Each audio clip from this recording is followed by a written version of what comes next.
கேன்சருக்கு இப்போ கேன்சர் அந்த காலத்தில் வந்து சித்தர்கள் கண்டுபிடிச்சாங்கன்னு சொல்லி பார்த்தீங்கன்னா, இப்போலாம் ஒரு மருந்து கண்டுபிடிச்சாங்க அப்படின்னா, வந்து இப்போ ஒரு கேட்டுக்கோ, ரேட்டுக்கோ இல்லை யாருக்கோ வச்சு டெஸ்ட் பண்ணுவாங்க, பிடிப்பாங்க. அப்போ அந்த காலத்தில் வந்து சித்தர்கள் எல்லாமே கேது வலையில் கனெக்ட் ஆவாங்க. ஒருத்தவங்க யாராச்சும் கேது நல்லா இருந்துச்சு அப்படின்னு சொல்லி பார்த்தீங்கன்னா, அவங்க ஆன்மீகம், யோகம், சித்தர் வழிகளில் மிகப்பெரிய இருப்பாங்க. சித்தர்கள் எல்லாமே கேது வலை கனெக்டட் தான்.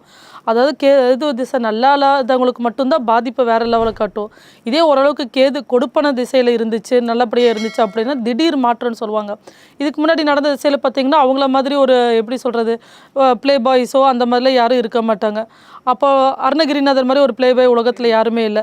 பட் அந்த கேதுவோட கனெக்ட் ஆகிட்டு வரும்போது எப்படிப்பட்டவங்களையும் வந்து அந்த ஆன்மீகம், யோகம், சித்தர் வழிபாடில் கொண்டு போய் நம்மளை அடுத்த லெவலுக்கு கொண்டு போய் எப்படி இருந்தாங்க இன்றைக்கி அவங்கக்கிட்ட போனாலும் ஆக்சுவலி ரெடி ஆவாங்க.